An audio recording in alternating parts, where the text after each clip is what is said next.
Le sionisme est l'effort inlassable pour incarner la vision des prophètes d'Israël.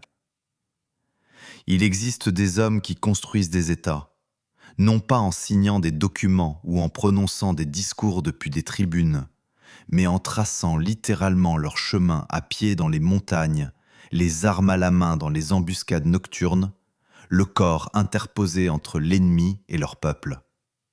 Yigal Allon était l'un de ces hommes.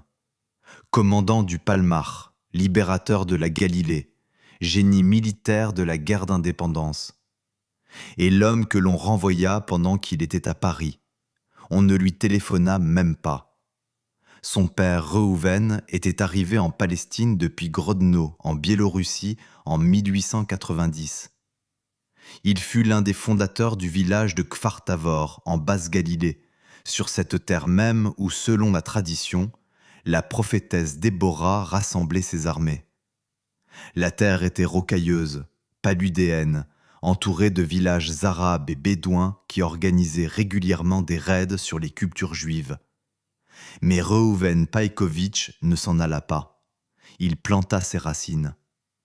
Lorsqu'en octobre 1918 naquit son fils, il réfléchit longuement au prénom. Il voulut d'abord l'appeler Yigaël, ce qui signifie en hébreu « il sera racheté ». Mais il se ravisa. Ce prénom lui semblait trop passif, trop semblable à une supplique adressée au destin. Il choisit Yigal. Il rachètera lui-même. Le garçon avait 5 ans quand sa mère mourut. Les frères partirent chacun de leur côté. Yigal resta seul avec son père dans la maison qui se dressait à la lisière du village, la plus proche du champ ouvert. Cela signifiait qu'ils étaient les premiers à accueillir les visiteurs nocturnes. Reuven ne chercha pas à protéger son fils de cette réalité. Quand Yigal eut 13 ans et passa sa bar mitzvah, son père lui donna un fusil. Garde la récolte.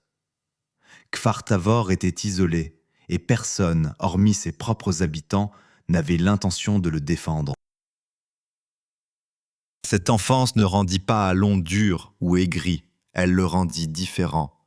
Il grandit en sachant que la terre sous ses pieds exigeait d'être défendue, que la paix ne s'obtient pas d'elle-même, qu'être juif en Galilée dans la première moitié du XXe siècle signifiait choisir en permanence entre partir et rester pour se battre. En 1937, il obtint son diplôme de l'école agricole Kadouri et cette même année devint l'un des fondateurs du kibboutz Guinosar sur les rives de la mer de Galilée. Il avait 18 ans. Il aurait pu rester fermier, comme son père. La terre l'appelait et il le sentait. Mais l'année 1936 avait déjà tout changé. Des soulèvements arabes éclataient partout en Palestine. Des routes explosaient, des champs brûlaient. La Haganah cherchait des hommes. Et Yigal Allon, fils d'un paysan galiléen tenant un fusil depuis ses 13 ans, était précisément ce qu'il cherchait. Ord Wingate arriva en Palestine en 1936 en tant qu'officier de renseignement britannique. À tous égards, c'était un homme étrange. Il recevait ses hôtes nus, croquait des oignons crus en plein milieu des réunions, lisait la Bible aux jeunes soldats avant les missions. Mais quand il ouvrait la bouche pour parler de guerre, tout le monde se taisait. Wingate croyait au sionisme avec la même passion qu'il croyait aux saintes écritures. Et il voyait dans ces jeunes juifs la matière d'une chose que les insurgés arabes n'attendaient pas. Une armée qui ne se cachait pas, mais attaquait la première et le faisait de nuit. Wingate choisissait ses hommes personnellement. Parmi eux se trouvaient 2 jeunes combattants de la Haganah, Yigal Allon et Moshe Dayan. Ils avaient un peu plus de 20 ans. Wingate en faisait de petits groupes d'assaut mobiles qui partaient dans l'obscurité et ne rentraient qu'après l'aube. Les unités arabes, habituées à opérer la nuit, découvrirent soudain que la nuit avait cessé d'être leur allié. C'est là que naquit ce trait de la culture militaire israélienne que l'on appellerait plus tard « Aharai », « Suivez-moi ». Pas en avant, mais précisément « Suivez-moi ». L'officier est toujours en tête. Allon assimila cela pour toute sa vie. L'année 1941 apporta quelque chose de plus grave que les embuscades nocturnes. En mai de cette année, Allon fut l'un des fondateurs du Palmar, l'unité de choc de la Haganah, les 100 premiers volontaires. Pas d'armes au-delà de ce qu'on pouvait dissimuler aux fouilles britanniques, pas de caserne. Les combattants du Palmar vivaient dans des kibbutzim, travaillaient dans les champs le jour et s'entraînaient la nuit. Ce n'était pas seulement une unité militaire, c'était une idée sur ce que devait être le nouvel homme juif. De 41 à 42, Alon opéra comme éclaireur aux côtés des forces britanniques en Syrie et au Liban. Il vit comment combattaient les armées professionnelles. Il apprit d'elles tout en comprenant leurs faiblesses. Elles combattaient selon les règlements, selon les cartes, selon les horaires. Le Palmar combattait autrement, par instinct, par connaissance du terrain, par volonté de briser toute règle pour obtenir un résultat. En 1945, alors qu'Alon avait 26 ans, il prit la tête du Palmar. La nuit des ponts en 1946. Simultanément, à travers toute la Palestine, des groupes du Palmar firent sauter 11 ponts reliant la Palestine aux pays voisins. C'était une opération qu'Alon coordonna personnellement, lançant contre la machine militaire britannique non pas une armée, mais une poignée d'hommes avec de la dynamite et une foi absolue en ce qu'ils faisaient. Les Britanniques furent stupéfaits. C'est alors que l'évidence s'imposa. Les Juifs avaient un commandant capable de penser à grande échelle et d'agir avec précision. 2 ans plus tard, tout cela devrait s'appliquer non plus à des exercices ou à des raids de sabotage, mais à une guerre qui déciderait si l'État d'Israël existerait seulement. 1948 commença pour Yigal Allon non pas dans un état-major, non pas devant des cartes. Il commença comme avaient toujours commencé les choses importantes dans sa vie, sur le terrain. Le mandat britannique expirait, les armées arabes se préparaient à l'invasion, et le Palmar, encore formellement une formation armée illégale, devait se transformer en armée d'un État qui n'existait pas encore. Au début de la guerre d'indépendance, Allon fonda la brigade Yiftach du Palmar, en devint le premier commandant et dirigea l'opération éponyme pour libérer la Galilée orientale. C'était sa terre, ces mêmes collines où, enfant, il gardait les champs de son père, ce même Safed qu'il connaissait par cœur. Allon comprenait ce territoire non comme un commandant ayant étudié une carte, mais comme un homme y ayant grandi. Le 30 avril 1948, l'opération Yiftach fut lancée dans le but de s'emparer du stratégique Safed en Galilée. Jusqu'alors, la ville comptait environ 12 000 Arabes et 1 500 Juifs. L'attaque débuta par un assaut sur le village voisin d'Ain Az-Zaytoun, ce qui démoralisa toute la ville. Le 10 mai, les positions clés de Safed tombèrent. La Galilée orientale était entre les mains d'Israël. C'est alors qu'on commença à parler de lui comme de l'homme qui ne laisse rien d'inachevé. Après la Galilée, l'opération Dan, Lod et Ramla au centre du pays. Après le centre, le sud. À partir d'août 48, Allon fut nommé commandant du commandement sud, responsable de la conquête de tout le Negev jusqu'à Eilat. Et Allon retrouva ce qui lui avait enseigné Wingate, frapper là où on ne l'attend pas, se déplacer plus vite que l'adversaire n'a le temps de comprendre ce qui se passe. En décembre 48, l'opération Orev mit l'armée égyptienne à genoux.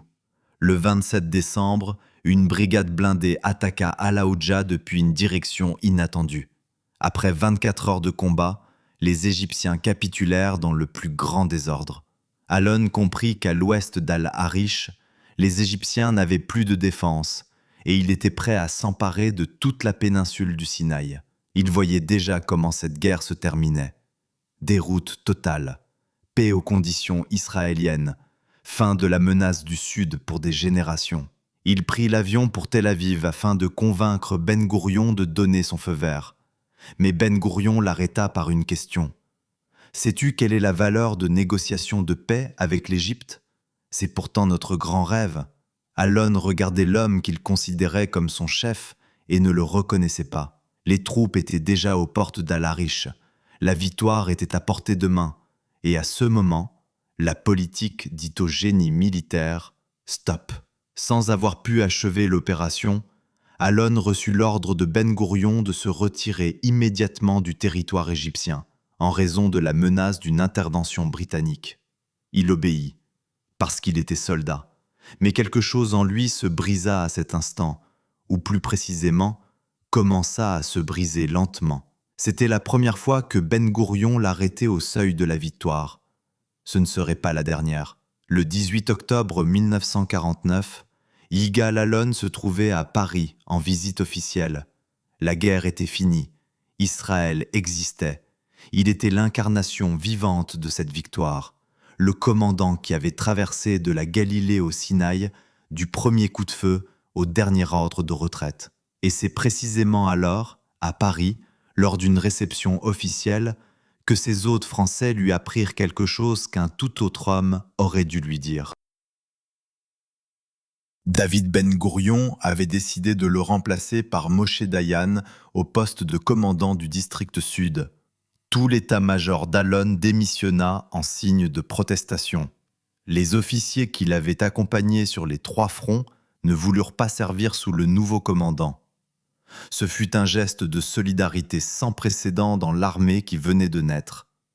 Mais Ben Gourion ne revint pas sur sa décision.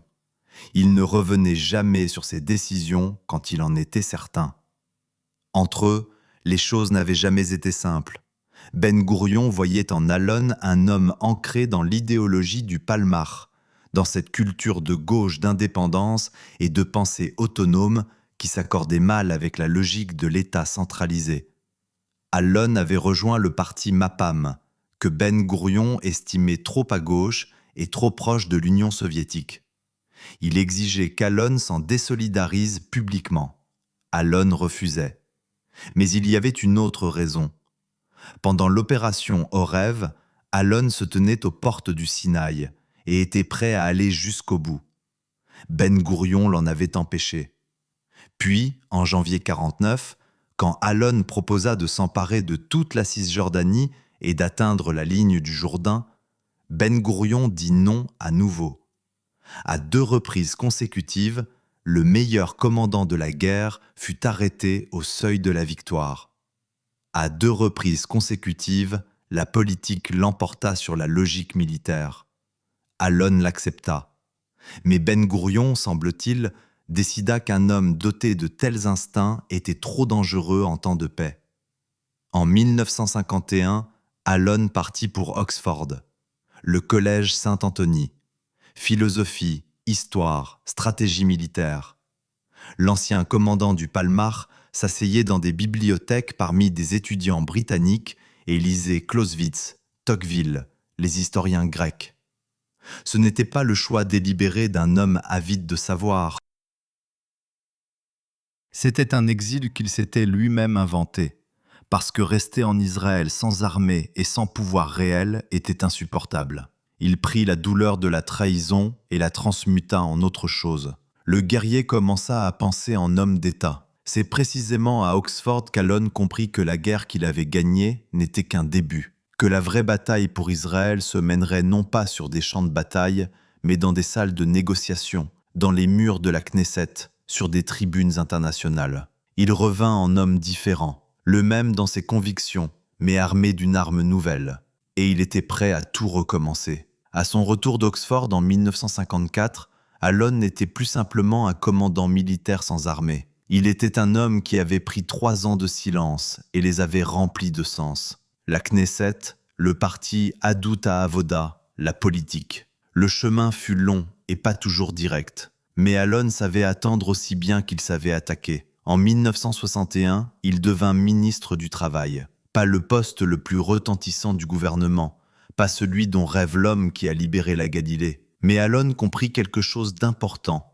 Un État se construit pas uniquement en temps de guerre. Il se construit dans ce travail invisible et quotidien que personne ne remarque tant qu'il n'est pas accompli. Il réforma le service public de l'emploi, créa des programmes de reconversion professionnelle pour des dizaines de milliers de nouveaux immigrants, étendit la couverture de retraite aux agriculteurs et aux travailleurs indépendants. Les hommes qui construisaient le pays de leurs mains, comme son père, il n'avait pas d'intention de les laisser sans protection. Ses racines dans le mouvement des kibbutzim se ressentaient dans chaque décision. Il croyait que la justice sociale et la sécurité nationale ne se contredisent pas, qu'un État fort est impossible sans des hommes forts, et que des hommes forts sont impossibles sans la dignité dans le travail. En cela, il était d'une cohérence que peu de politiciens atteignent. Mais derrière la porte du bureau ministériel, la vie était plus compliquée. Son épouse Ruth était toujours à ses côtés. Leur fille aînée Nourrit vivait en Écosse. L'autisme était alors presque incompris, presque non traité, et ce que la médecine pouvait offrir de plus honnête était un établissement spécialisé hors du pays. Alon lui rendait visite une fois par an. Chaque visite était brève. À chaque retour, il était différent. Les gens qui le voyaient après ses voyages disaient qu'il arborait un calme particulier, celui qu'on voit chez quelqu'un qui a regardé en face quelque chose contre quoi on ne peut rien faire et a trouvé en soi la force de continuer. Il n'en parla jamais publiquement, pas une interview, pas une ligne dans ses mémoires sur ce que c'est d'être un père séparé de son propre enfant par une mère entière. C'est précisément ce silence qui en dit plus que tous les mots. Alon portait cette douleur comme il portait tout le reste, en lui, sans plainte, la transformant en carburant plutôt qu'en fardeau. En 1954, presque simultanément à son entrée à la Knesset, il fit quelque chose qui n'obéissait à aucune logique politique. Il commença à organiser au kibboutz Guinossar des rencontres annuelles entre Juifs et Arabes de Galilée. Il rassemblait simplement des gens près d'un bosquet de chênes, dressait une table et parlait. Non en tant que ministre, non en tant que général, en tant qu'homme ayant grandi près de ces villages, connaissant leurs habitants depuis l'enfance. Ces rencontres continuèrent chaque année jusqu'à sa mort. Pas de programme, pas de protocole, seulement la conversation. Il croyait que la paix entre les peuples commence non pas dans les salles de l'ONU, mais précisément ici, autour d'une table, quand des hommes se regardent dans les yeux. Juin 1967. En 6 jours, Israël redressa la carte du Proche-Orient, le Sinaï, le plateau du Golan, Gaza, la Cisjordanie, le pays qui, au matin du premier jour de la guerre, aurait pu être anéanti, se dressait au soir du 6e jour sur de nouvelles frontières. Ce fut une victoire qu'on n'espérait plus. Mais c'est alors qu'émergea la question qui s'avéra plus difficile que n'importe quelle guerre. Que faire maintenant de cette terre ? Alon n'attendit pas. Le 26 juillet 67, quelques semaines après le cessez-le-feu, il posa devant le cabinet des ministres une carte. Son plan était simple dans sa logique et complexe dans son exécution. Israël conserve la vallée stratégique du Jourdain, une bande de terre étroite le long de la frontière avec la Jordanie, là où aucune sécurité n'est possible sans le contrôle. Les zones arabes peuplées de Cisjordanie obtiennent l'autonomie ou reviennent sous le contrôle jordanien via un couloir près de Jéricho. Jérusalem-Est et le bloc de Gush Etzion restent israéliens. Pas d'occupation de millions de personnes, pas de suicide démographique, seulement ce qui est nécessaire à la survie. La majorité des ministres rejeta le plan immédiatement. Moshe Dayan, son éternel adversaire, dit qu'Israël devait conserver le contrôle militaire sur tous les territoires. D'autres dirent que le plan était trop généreux, d'autres encore trop sévère. Alon s'asseyait et écoutait des hommes débattre d'une terre qu'il avait lui-même libérée les armes à la main 20 ans auparavant. En septembre 67, il présenta personnellement la carte du plan au roi Hussein lors d'une rencontre secrète. Hussein la jugea offensante et la rejeta sans négocier. Alon rentra bredouille, mais il ne remit pas la carte dans un tiroir. Il continua à la défendre, la réécrivit, l'adapta, la proposa à nouveau. En 68 parut une deuxième version avec un couloir jordanien près de Jéricho, puis une troisième, puis une quatrième.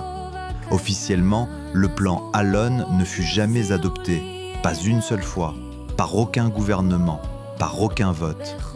Mais c'est selon sa logique que les gouvernements travaillistes de 67 à 77 construisirent 21 implantations juives le long de la vallée du Jourdain. C'est son concept de frontière orientale défensive qu'Yitzhak Rabin répéta depuis la tribune de la Knesset en octobre 1995, un mois avant son assassinat. C'est sa carte que Donald Trump reproduisit dans les faits dans son plan de paix de 2020, en y ajoutant le drapeau américain. Alon mourut en 80, sans avoir vu ni l'adoption de son plan, ni la paix vers laquelle il menait. Mais ses idées lui survécurent. L'homme que l'on avait arrêté 2 fois au seuil de la victoire s'avéra avoir eu raison sur ce qui importe plus que toute victoire, la vision d'un avenir que les autres ne pouvaient ou ne voulaient pas voir.